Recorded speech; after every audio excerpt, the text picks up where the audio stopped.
నమస్తే. నేను మీ ఇక్బాల్. ఎంఐ టీవీకి స్వాగతం. 2 తెలుగు రాష్ట్ర ప్రజలను లేదా ప్రపంచంలో ఉన్న తెలుగు వాళ్ళని కంటతడి పెట్టించే విధంగా ఆలోచన నిర్ణయాత్మకమైనటువంటి ఆలోచన విధానంలో అడుగువేసే విధంగా ఈ దేశంలో ప్రతి భారతీయుడిని ఆలోచింపజేసే విధంగా ఈ దేశంలో 2 సంఘటనలు. ఒకటి 2 తెలుగు రాష్ట్రాలకు సంబంధించి, ఉత్తరాఖండ్‌కి సంబంధించి జరిగాయి.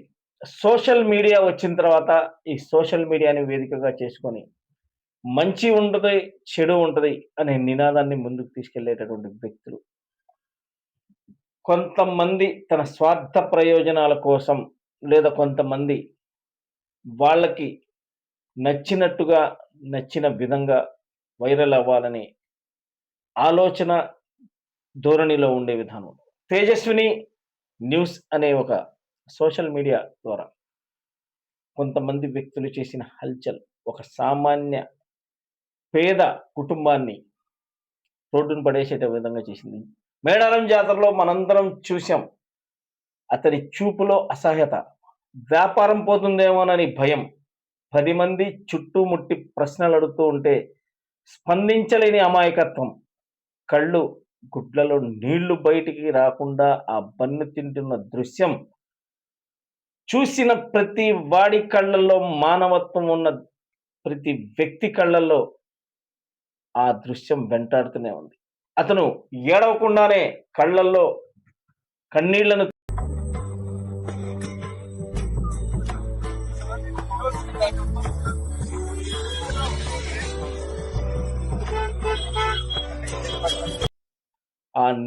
కన్నీళ్లు బయటికి రాకుండానే ఎంతో మంది నెటిజన్ కళ్ళల్లో నీళ్లు తెప్పించారు.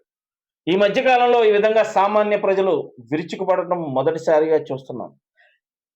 ఒక రకంగా ఈ దేశం ప్రతి ఒక్కళ్ళని ఐక్యతగా ముందుకు తీసుకెళ్ళడానికి ఈ 2 సంఘటనలు మనందరికీ కనువిప్పి కావాల్సినటువంటి సందర్భం. ఇది మేడారం జాతరలో జరిగితే, అలానే ఉత్తరాఖండ్‌లోని పౌరీ గద్వాల్లో 70 ఏళ్ల ముస్లిం దుకాణదారుడిని బెదిరిస్తున్న గుంపును ఒక వ్యక్తి ఎదిరించిన కొన్ని రోజులు తర్వాత ఆ వ్యక్తి తనని తాను మొహమ్మద్ దీపక్‌గా పరిచయం చేసుకునేసరికి ప్రపంచంలో ఉన్న ప్రతి భారతీయుడిని కలిచివేసే విధంగా ప్రస్తుత భారతదేశంలో మొహమ్మద్ దీపక్ పేరు వైరల్ అయిపోయింది. ఆ ఒక్క మాట ఈ దేశ ప్రజల్లో ఐక్యతని చాటి చెప్పే విధంగా, ఈ దేశ ప్రజల ఐక్యతను ప్రతి ఒక్కళ్ళకి తెలిసే విధంగా తెలియపరిచింది. ముందుగా 2 తెలుగు రాష్ట్రాల్లో ఉన్నటువంటి ఈ బన్ వివాదంలోకెళ్తే, ఏ రకంగా ఆ వ్యాపారి మేడారం జాతరలో తన కుటుంబాన్ని పోషించుకోవడం కోసం బన్ వ్యాపారం చేసుకోవడానికి ఆ జాతరలో తను ఆ వ్యాపారాన్ని చేసుకునే నిమిత్తం కొన్ని వందల కిలోమీటర్లు ప్రయాణం చేసి వ్యాపారం చేసుకుంటుంటే ₹10 కోవా బన్ అమ్మే షేక్ షావలిని హరాస్ చేసిన యూట్యూబర్. అతనెవరో కాదు, బాలాజీ గౌడ్. ఇతను తేజస్విని న్యూస్ ఛానల్ నడుపుతూ ముస్లిం వ్యాపారులను టార్గెట్ చేస్తూ ఆధార్ కార్డ్ అడగటం. ఒక యూట్యూబర్ ఒక వ్యాపారిని ఆధార్ కార్డ్ అడగటం ఎంతవరకు సమంజసం? ఒక యూట్యూబర్ ఒక వ్యాపారస్తుడిని తన లైసెన్స్ అడగటం ఎంతవరకు సమంజసం? అఫ్‌కోర్స్ తనకున్నటువంటి ధోరణిలో, తనకు నచ్చినటువంటి విధానంలో అడిగే విధానం, బెదిరించే ధోరణికి దిగే విధానం తనని చూస్తుంటే ఏ రకంగా ప్రతి ఒక్కళ్ళు స్పందించాల్సినటువంటి అంశం. నిగ్గదీసి అడుగు ఈ సిగ్గులేని జనాన్ని, ఉమ్మితోటి కడుగు ఈ సమాజ జీవచ్ఛవాల్ని. మారదు లోకం, మారదు కాలం. ఎవ్వరు ఏమైపోని, ఎవరికి ఏదైనా కానీ అనే నినాదం ఇలాంటి వ్యక్తుల్ని చూసి ఆనాడు రాశారనిపించేదుంది. ఈ బాలాజీ గౌడ్‌ని ఎన్ని విధాల శిక్షలు వేసినా, ఎన్ని శిక్షలు వేసినా తక్కువే అవుతుంది. ఈ భారతదేశం ముస్లింలకు సంబంధం లేదా? ఈ భారతదేశం క్రిస్టియన్లకు సంబంధం లేదా? ఈ భారతదేశం హిందువులది కాదా? కేవలం హిందువులు మాత్రమే ఈ భారతదేశంలో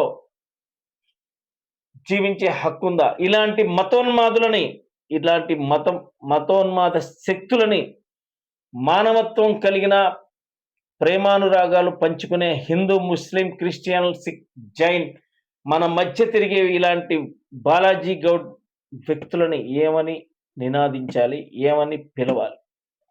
ఒక ముస్లిం దుకాణదారుణ్ణి బాబా అనే పదాన్ని తొలగించమని బజరంగ్ దళ్ సైనికులు 70 ఏళ్ల ముసలివాడిని ఒక్కడిని చేసి గుంపులుగా వచ్చి తన దుకాణం పేరుని మార్చమని ఉత్తరాఖండ్‌లోని పౌరి గద్వాల్‌లో జరుగుతున్న సంఘటనని ఒక దీపక్ కుమార్ అనేటటువంటి వ్యక్తి తన జిమ్ ట్రైనర్ తన జిమ్‌కి కూతవేటు దూరంలో కొన్ని సంవత్సరాలుగా నడుపుతున్న ఆ 70 ఏళ్ల వృద్ధుడి జరుగుతున్నటువంటి అన్యాయాన్ని ప్రశ్నించినందుకు తన ఆ జిమ్‌కొస్తున్నటువంటి కొంతమంది వ్యక్తులని 150 మందికి తను ప్రతిరోజు ఆ జిమ్ ట్రైనర్‌గా సేవలందిస్తుంటే, ఈరోజు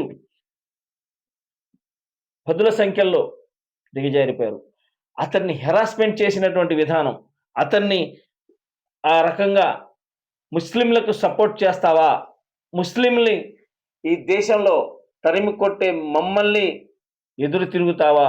అని కొంతమంది చేస్తున్నటువంటి ఈ నినాదాలు ఈ దేశాన్ని ఎటు తీసుకువెళుతున్నాయి.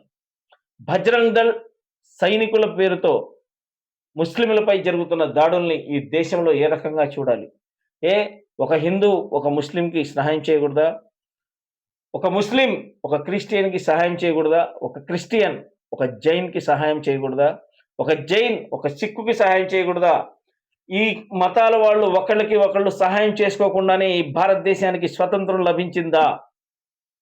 బజరంగ్ దళ్ సైనికులుగా బజరంగ్ దళ్ సైనిక విధానంలో బజరంగ్ దళ్‌లో పనిచేస్తున్నటువంటి ప్రతి ఒక్కడికి ఈ ప్రశ్న కంపల్సరీ సమాధానం వెతుక్కునేటటువంటి చేయాల్సిన అంశం. ఈ దేశంలో కుల మతాలకు అతీతంగా స్వతంత్ర పోరాటంలో పోరాడినటువంటి సందర్భాలు లేవా? బజరంగ్ దళ్ మాత్రమే ఈ దేశానికి స్వతంత్రం తీసుకొచ్చిందా? ఒక దీపక్ కుమార్, మహమ్మద్ దీపక్ అనే పదం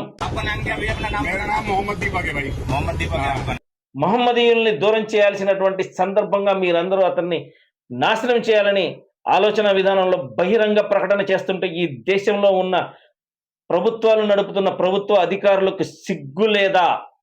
ప్రభుత్వ అధికారులు ఇలాంటి నినాదాలు చేసేటటువంటి వ్యక్తులపై చర్యలు తీసుకోరా?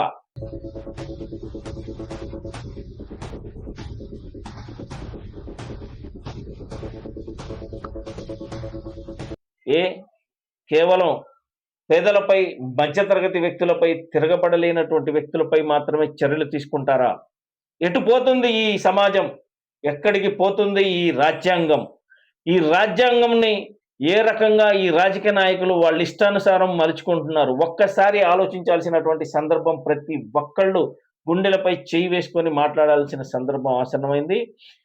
ఉత్తరాఖండ్‌లో జరిగిన ఈ సంఘటన దేశం మొత్తం ఏ రకంగా మానవత్వం ఉన్న ప్రతి ఒక్కళ్ళని కదిలించి ఆ దీపక్ కుమార్‌కి అండగా నిలిచినటువంటి సందర్భం. ఇదే భారతీయుల ఐక్యత, ఇదే భారతీయుల మమతానురాగాలు, ఇదే భారతీయుల మానవత్వం కలిగినటువంటి సందర్భం. ఆ దీపక్ కుమార్‌కి జిమ్‌కు వెళ్లకుండానే కొంతమంది ఆన్‌లైన్ ట్రైనింగ్ కోసం కొంతమంది రాజకీయ నాయకులు, కొంతమంది వ్యక్తులు బహిరంగంగానే సపోర్ట్ చేసి తనకి మేమంతా ఉన్నాం, మేమంతా నిన్ను సపోర్ట్ చేసి ఈ దేశంలో మానవత్వాన్ని చాటుతాం, ఈ దేశ ఐక్యతను కాపాడుతామని ముందుకొచ్చినటువంటి సందర్భం. ప్రతి బజరంగ దళ్ సిగ్గుతో తలదించుకోవాల్సినటువంటి అంశం ఇది.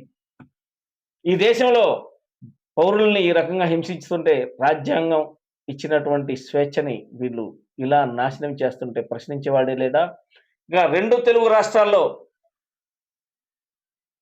కోవాబన్‌పై జరిగినటువంటి, షేక్ వలీపై జరిగినటువంటి అసాంఘిక కార్యకలాపాలు ఎవరైతే ఈ బాలాజీ గౌడ్ అతని మిత్ర బృందం చేశారో, కేవలం ఒక పేద కుటుంబం బన్నులు అమ్ముకొని రోజువారీ కూలి కంటే దారుణంగా వాళ్ళు సంపాదించుకున్నటువంటి సంపాదనని విష ప్రచారం చేసినటువంటి ఈ బాలాజీ గౌడ్ని ఏమని నిందించాలి? పాయిజన్ ఇచ్చి చిన్నపిల్లల్ని చంపుతున్నారు, ఈ మేడారం జాతరలో హిందువుల్ని నాశనం చేయడానికి వచ్చారన్నటువంటి ఈ అల్లరి మూకలని ఏ రకంగా నినందించాలి? ఈ అల్లరి మూకలని ఏ రకంగా తరిమి కొట్టాలి? వీళ్లకు శిక్ష వేయకపోతే రానున్న రోజుల్లో ఇలాంటి ఎన్నో, ఒక వ్యక్తిపై అభాండం వేయాలంటే 2 మాటలు చెప్తే సరిపోతుందా? సాక్ష్యాధారాలు అవసరం లేదా? సమాజానికి మనం ఏ రకమైనటువంటి దిశానిర్దేశంగా తీసుకువెళ్తున్నామనే కనీస పరిజ్ఞానం లేనటువంటి ఇలాంటి బాలాజీ గౌడ్ లాంటి చిల్లర మూకలని తరిమి కొట్టాల్సిన అంశం ప్రభుత్వాలపై, ప్రభుత్వం నడుపుతున్న రాజకీయాలపై, ప్రభుత్వ అధికారులపై లేదా అని ప్రజలు ప్రశ్నిస్తున్నారు. ఆ చర్యకు, ప్రతిఘటనకి నేను ఏ తప్పు చేయలేదనే నినాదం అతని కళ్ళల్లో కనబడుతుంటే మానవత్వం కలిగిన ప్రతి మనిషి ఏ రకంగా చూడాలి? ఆ కళ్ళల్లో సమాజాన్ని ప్రశ్నిస్తున్న అనేక ప్రశ్నలు. రోజుకు కేజీ కోవా బన్ను 50 అమ్మితే అతనికి వచ్చేది 500, అందులో లాభం 100 రూపాయలు. 10 కేజీలు అమ్మితే 1000 రూపాయలు. పొద్దున్న నుంచి సాయంత్రం వరకు సంపాదిస్తాడు. అలా 10 రోజులు జాతరలో కష్టపడితే ఓ 10,000 సంపాదించుకోవచ్చు అనే ఆశతో ఆ జాతరకు వెళ్తే, ఈ జాతర హిందువులకు మాత్రమే, నువ్వెందుకు వచ్చావు అనే ప్రశ్న, కేవలం షేక్ వలీ అనే పేరు అతను చెప్పినటువంటి ప్రశ్నకి ఈ సభ్య సమాజం తలదించుకోవాల్సినటువంటి అంశం. ఒక ముస్లిం జాతరలో బన్నమ్మటానికి వచ్చాడు, ఈ రకంగా బన్నులో కెమికల్స్ కలిపి, ఈ కల్తీ వివాదాన్ని అసలు ఏ రకంగా చూడాలి? వీడెవడు? ఈ బాలాజీ గౌడ్కి ఏ రకమైనటువంటి హక్కు ఉంది ఆధార్ కార్డు చూపించమని అడగటానికి? అతనికి ఏ రకమైనటువంటి అంశాలు ఉన్నాయి? దానికోసం ఎలా ప్రశ్నించాడు? సామాన్య కుటుంబంలో పేదరికంగా తను వంశపారంపరంగా చేసుకుంటున్నటువంటి వ్యాపారాన్ని ఇతను ఎందుకు ప్రశ్నించాల్సి వచ్చింది? దానికోసం రేయి పగులు కష్టపడాలి. అంతేకాకుండా దానికోసం ఇంటి దాకా ఎన్నో సమస్యలు ఎదుర్కొంటూ, భార్య పిల్లలు ఎలాగనో వ్యాపారం చేసుకుంటూ భావసాగరాన్ని ఇదాల్సిందే. ఆకలి చాలా చెడ్డది. ఇలాంటి నిస్సహాయ స్థితిలో మనుషులు తెగింపు వస్తుంది. ఇలా కష్టపడి కూడా బ్రతకనీయడం ఇలాంటి వ్యక్తులని ఎలా? ఈ చిరు వ్యాపారి కళ్ళలో ప్రశ్నించిన ప్రశ్నలకు నెటిజన్లు భగ్గుమన్నారు, ఒక్కటయ్యారు. ఈ బాలాజీ గౌడ్ మీద తిరగబడ్డారు. ఇతనికి శిక్ష పడాల్సిందే అన్నారు. మనుషులలో మానవత్వం ఉంది, పేదవాని వైపు ప్రజలు ఉన్నారు అని నిరూపించారు. కళ్ళల్లో కన్నీటి చుక్కలు బయటికి రాలేదు, కానీ నెటిజన్ల కళ్ళల్లో ఇంకా కన్నీళ్ల చుక్కలు ఉన్నాయి. అవి ఇంకి పోలేదు, అప్పుడప్పుడు బయటికి వస్తాయి అని నిరూపించారు. ఇంతకు అతను చేసిన తప్పేంటి? సోషల్ మీడియాలో తేజస్విని న్యూస్ బాలాజీ గౌడ్ అతని మిత్ర బృందం ఏ రకంగా షేక్ వలీపై విరుచుకుపడ్డారు? ఒక మేడారం జాతరేనా? దేశంలో అనేక జాతరలు జరుగుతాయి. ముఖ్యంగా 2 తెలుగు రాష్ట్రాల్లో ముస్లింల దర్గాల వద్ద, హిందువుల జాతరలు వద్ద, క్రిస్టియన్ల చర్చిల వద్ద అనేక జాతరలు జరుగుతూ ఉంటాయి. హిందువుల పండగలకి మేడారంలో జాతరలో ఒక ముస్లిం వ్యాపారి చేస్తున్నటువంటి వ్యాపారాన్ని హిందువులు మాత్రమే చేయాలన్న ఇలాంటి రాక్షసులను ఏమని పిలవాలి? లేదా ముస్లింల దర్గాల వద్ద అనేక రకాలుగా అనేక మంది కులమతాలకు అతీతంగా జరుగుతున్నటువంటి సందర్భానుసారంలో జరిగే వ్యాపారాలని ఇలాంటి వ్యక్తులు వచ్చి అడ్డుపడేటటువంటి వ్యక్తుల్ని ఏ రకంగా చూడాలి? లేదా క్రిస్టియన్ల చర్చిల వద్ద మేరీ మాత అలాంటి కొన్ని జాతరలో జరిగేటటువంటి వ్యక్తులు ఇలాంటి వాళ్ళని ఏ రకంగా చూడాలి? తస్మాత్ జాగ్రత్త, ఇలాంటి వ్యక్తుల్ని ఏ రకంగా ఆలోచించాలి? కొంతమంది ఆ కోవా బన్లో హలాల్, ఆమె పేరు ప్రియా చౌదరి. ఇప్పుడు నేను అమ్ముతున్నా, నేను ఒక పర్సన్ ని, సామాన్యురాల్ని నేను అమ్ముతున్నా, ఓకేనా? ఇది నీకు ఇవ్వాలి. ఇప్పుడు తినమ్మా. సామాన్యుడు కోవా బన్ను తినవా? మత ఘర్షణలో తీసుకొస్తావా నువ్వు? తినో, బాధగా తిను. మరి వాడు ఉమ్మేస్తే నువ్వు తింటావా? నేను హిందువునయ్యా, పర్వాలేదు తిను. మరి హిందూ మనం బాయ్ బాయ్ కదా. మరి వాడు ఉమ్మేస్తే ఎట్లా తింటున్నావు? ఇది కదా మేము మాట్లాడింది, ఇది కదా మేము మాట్లాడింది. పవిత్రమైనటువంటి స్థలంలో అక్కడ జాతర జరుగుతుంటే అక్కడ ఉన్నది ఎవరండి? గిరిజన బిడ్డలు. మన గిరిజన బిడ్డలు వాళ్ళకి ఈ విధమైనటువంటి బన్నులు నాసిరకమైనటువంటి నాణ్యత లేనటువంటి ఫుడ్ని ఇస్తూ రోజుకి 1000 బన్నులు అన్నారు. 5000 బన్నులు అంటే 5000 మంది పిల్లల పెద్దల విషం పెట్టినవా లేదా నువ్వు? అంటే ఆ బిడ్డలకి ఆరోగ్యం ఏమైనా అవ్వచ్చు, కానీ ఒక్కడు మాత్రం బతకాలి. ఒక్కడు బతకాలి సామాన్యుడు. వాడి కోసమే నేను ఫైట్ చేస్తారా భయ్? 5000 మంది గిరిజనుల ప్రాణాలు కాదు, ఆరోగ్యం ఏమైనా పర్వాలా.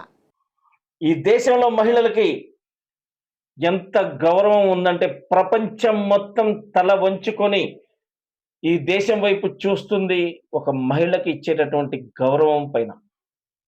మరీ ముఖ్యంగా 2 తెలుగు రాష్ట్రాల్లో మహిళకి అత్యంత ప్రామాణికంగా ఒక గొప్ప మాతృమూర్తిగా, ఒక అక్కగా, ఒక చెల్లిగా, ఒక తల్లిగా ఎంతో గౌరవాన్ని ఇస్తాం. ఈ మహిళ ప్రియా చౌదరి అనేటువంటి మధ్య వయస్కురాలు.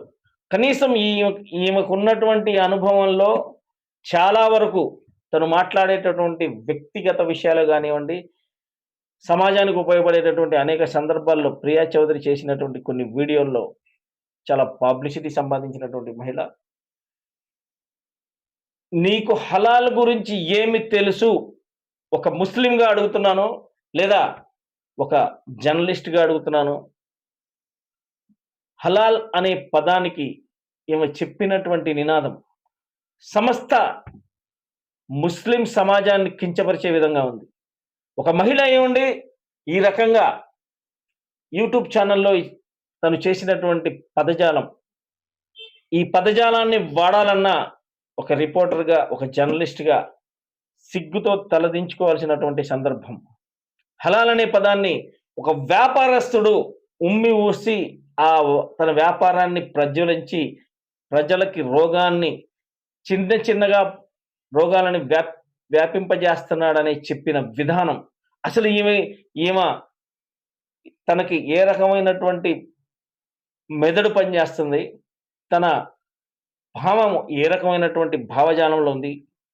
కేవలం తనకున్నటువంటి ఈ ప్రియా చౌదరికి ఉన్నటువంటి అంశం, నిన్ను నేను సూటిగా అడుగుతున్నాను, నీ 50 ఏళ్ల జీవితంలో ఏ రోజు కూడా ఒక ముస్లిం షాప్లో ఏ ఒక్క వస్తువు కూడా కొనలేదా? లేదా నీ 50 ఏళ్ల జీవిత విధానంలో, నీ జీవిత మనుగడలో ఏ ఒక్క ముస్లిం మహిళతో కూడా నువ్వు మాట్లాడలేదా? నీ జీవిత గమనంలో, నీ జీవిత ప్రయాణంలో ఏ ఒక్క ముస్లిం ఇంటి వద్ద కానీ, ఏ ఒక్క ముస్లిం ఫంక్షన్ల వద్ద కానీ నీకు తెలిసినటువంటి, నీకు తెలియవచ్చినటువంటి సందర్భానుసారం కనీసం మంచినీళ్ళు కూడా నువ్వు తాగలేదా? నీకు ఎలా హలాల్పై ఉమ్మి అనే పదాన్ని తెలియపరచాల్సి, నీలో ఇంత ఉక్రోషం ఉందా? నువ్వు ఒక మతోన్మాదిలాగా, నువ్వు ఒక మతాన్ని కించపరిచే విధానం, ఒక మహిళని మేమేమన్నా అనాలన్నా అనలేనటువంటి సందర్భం. ప్రియా చౌదరి అనే మహిళకి ఏ రకమైనటువంటి శిక్ష పడాలి, తనని వెంటనే తనపై తెలంగాణలోని లేదా ఆంధ్రాలోని అధికారులు తగు చర్యలు తీసుకోవాలని ముస్లింల తరపున ప్రతి ఒక్కళ్ళు కోరుతున్నారు. హలాల్ అనే పదం అర్థం తెలియని, ఇలాంటి అర్ధ బ్రెయిన్ కలిగినటువంటి, అర్ధ మెదడు కలిగినటువంటి ఇలాంటి కొంతమంది సిగ్గులేని ఇలాంటి వ్యక్తులని, ఉమ్మితోటి కడుగు ఈ సిగ్గులేని వ్యక్తులని, ఉమ్మితోటి కడుగు ఈ సిగ్గులేని వ్యక్తులని, నిప్పుతోటి కడుగు ఈ సమాజ జీవోత్సవాల్ని, ఈ ప్రియా చౌదరి లాంటి వ్యక్తులని అని ఊరికనే అనలేదు. నీలో ఇంతటి ఉక్రోషం ఎందుకు వచ్చిందో అర్థం కాలేదు. కానీ ప్రియా చౌదరి, హలాల్ అనే పదాన్ని ఎందుకు ఇంత అవహేళన చేశావని నేను అడుగుతున్నాను. వెంటనే ముస్లిం సమాజానికి క్షమాపణ కోరాలని కూడా ప్రజలు చాలా మంది కోరుతా ఉన్నారు. అయితే కోవా బన్ ఏ రకంగా 2 తెలుగు రాష్ట్రాల్లో కన్నీటి పర్వంతాన్ని, ఒక మధ్యతరగతి కుటుంబాన్ని, వీళ్ళు చేసినటువంటి అంశాలపై మనందరం ఏకమై ఆ ఒలికి తోడునై, ఆ ఒలికి సహాయాన్ని ఒక్క తాటిపై తీసుకొచ్చిన ప్రతి ఒక్కళ్ళకి ఎంఐ టీవీ శిరస్సు వంచి పాదాభివందనం చేస్తుంది. భారతదేశం ఐక్యతతో కూడుకుంది. భారతదేశం మానవత్వంతో కూడుకుంది. మరీ ముఖ్యంగా 2 తెలుగు రాష్ట్రాల్లోని ప్రజలు మానవత్వానికి మారుపేరు. ఆంధ్రాలోని ప్రజలు కమ్మటి ప్రేమకి, కమ్మని జీవితానికి తోడుగా కష్టంలో ఉన్న ప్రతి ఒక్కడికి మేమున్నాం. ఎవరైతే అన్నతమ్ముల మధ్య చిచ్చు పెట్టాలని చూస్తారో, కులమతాల మధ్య చిచ్చు పెట్టాలని చూస్తారో, మేమందరం ఒక్కటిగా ఉంటాం, ఒక్కటిగానే జీవిస్తాం, ఒక్కటిగానే ఉంటాం అని తెలియజేసిన ప్రతి ఒక్కళ్ళకి ఎంఐ టీవీ శిరస్సు వంచి పాదాభివందనం చేస్తుంది.